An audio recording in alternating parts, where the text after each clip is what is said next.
I have a confession. One of the things I love most about being a parent is talking to my kids about sex and other uncomfortable topics. It is incredibly satisfying to keep a straight face while their eyes widen with disbelief and horror at the prospect of a blowjob, or when I make them say vagina for the first time. Despite that, nothing could prepare me for my third grader coming home from school one day and telling me that her friend had told her about sex on the playground. Now, I know that sometimes kids have misinformation about sex. A lot of times, for some reason, it seems to involve a belly button or something like that. So I asked Kira what she had heard. And she said that her friend told her that sex is a boy's potty spot going into a girl's potty spot. Is that true, Mommy? She said. Well, pretty much. Few details a little bit off, but yeah, pretty much. So I told her I was sorry that she'd heard about it at that age and that I'd really meant to talk to her about it before she heard about it from someone else. And I asked her how she felt about this new information. And she said, well, I think it's pretty gross, but I guess I'll do it if we have to. And so for that night, I just hugged her and tried to normalize the situation and made sure that she knew that she could talk to me about it anytime, that there are no dumb questions. And we left an open door. I thought that was enough for that night. And over the next couple of days, there were some more questions. And I remember one time she came in and she'd been thinking about this. And she goes, so, Mommy, does that mean that you and Daddy did that? I told her that we had. And she said, okay, so there's 3 of us right now, so 3 times. And I said, well, sometimes people do it because they think it feels good. And she got this kind of frightened look on her face. And she goes, okay, that's all I need to know. And she quickly turned and walked away. There was another conversation we had where I clarified that it wasn't actually the potty spot where the boy's potty spot goes in, but instead it's the vagina, the middle hole. For some reason, this completely relieved her. Ugh, that makes me feel so much better, she said. Not really sure why, but it made her feel better. By the way, I have taught my kids from the beginning the words penis and vagina.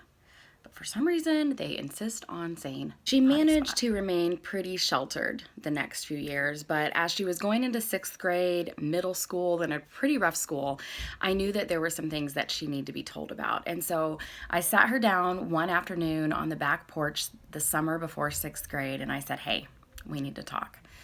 She knew what was coming, but she wasn't quite ready, but she obliged. And so I began easy.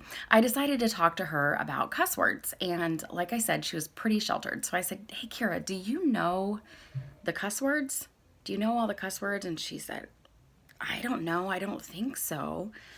I said, okay, well, I'm going to go ahead and tell you them so that you will hear them from me before you start hearing them from others, because you will be hearing them a lot on the bus and at middle school. And she said, you're going to tell me all of them?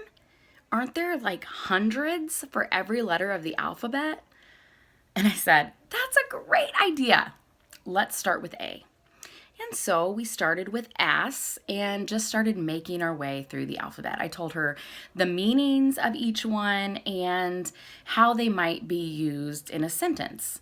So there might be, you're a bitch or son of a bitch, but also a bitch, it's a female dog. Or, there could be fuck off, what the fuck you, or do you want to fuck? And so I had to explain each of those things. And she just listened intently and tried to understand.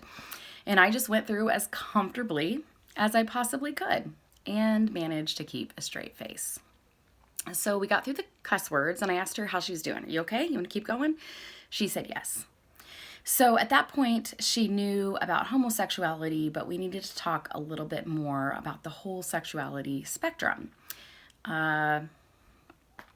Bisexuality, transgender, these were new things to her. And she had some questions, and we talked about the centrality of love and talked really openly and honestly about how she was going to feel differently about these things at different times. And she would hear a lot of different perspectives, even based upon scripture, from these things and from people's experiences. And that the main thing was that I wanted her to feel free to wrestle with that and to ask the hard questions. And that even if at some point, I mean, we land in completely different places, that's totally okay. That I just want her to feel free to talk to me about it, to wrestle through it, and that's going to happen, and that she's going to have a certain perspective, and her friends might have a certain perspective, and I might have a certain perspective, and that we just need to have an open conversation about it, but that there's a central issue of love. And so we talked through that, and then I asked her, "Hey, Kira, are you ready for more? You okay?" She said, "Oh, let's just get it over with." And so we continued on. Next up, that there are different sexual acts beyond just intercourse, which we had already been over all the way since third grade. And so, of course, within that came the explanation of blowjobs. And when I explained exactly what that was, using all the proper terms and explaining it, she immediately goes, "Ew!" Again, I kind of stifled my laughter, but was fairly thankful for her response. And so we continued on, and as the conversation ended, I just explained to her that I love her. And that's the reason I'm talking to her about this, because I want her to not be confused or afraid or feel uncomfortable when these things are talked about, when they will come up at school. And I wanted her to know that, listen, I know all about this stuff. I'm not afraid to talk about it. And I want you to be able to come to me when you have questions or when you hear things. And we had a good conversation about that. And a few days after she started middle school, I realized that the conversation had paid off, that it was important. She and I were taking a walk, and she said, "Mommy, I'm so glad that you had that conversation with me, because it is fuck all day long." I held it together, and I told her, "Okay, yeah, I knew that you would be hearing that. Now let's not say it, but let's talk about what other words you've heard a lot." And so we talked about that, and again, like, normalized the situation.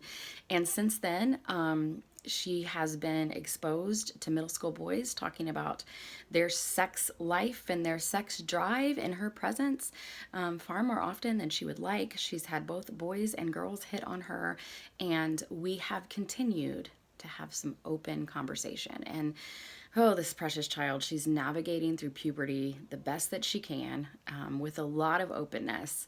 And of course, there's a significant amount of moodiness to go along with that as well. As I talk to a lot of parents, I realize that not every parent is comfortable with having these conversations with their kids. And you know what?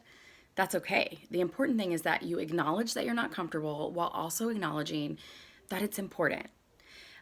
And so I just want to tell you that it's okay. And that it is especially important to start talking to them about age-appropriate things right away when they're young, teaching them proper terms and words. And I'm going to go into further detail about some of this in some later videos. But it's okay to be uncomfortable. I want you to know that. And your kids, they value your honesty. So to be able to go into some of these conversations and go, "Listen, I'm uncomfortable too. I might stumble around on my words," and that's okay. And also, if any of you want to talk about this further, I would love to be in contact with you. If you want a little coaching on talking to your kids about some of these things, reach out to me. Let's chat and let's do that. But I just want to tell you to hang in there. You can do it. If you have any fun stories that you've encountered when you've had these conversations, leave them in the comments. Honestly, like this topic with your kids, the hard stuff, the uncomfortable stuff, that's where the rubber meets the road. And you can do it, and it matters. And that's a place where your life speaks and this message speaks, and it helps your kids to grow up in a well-balanced space, in a well-balanced world. And so I just want to encourage you. Sex and Stuff Part 2 is coming soon, and that involves some epic conversations with my son. So I will see you back here soon on Life as Pulpit for this Parenting as Pulpit series.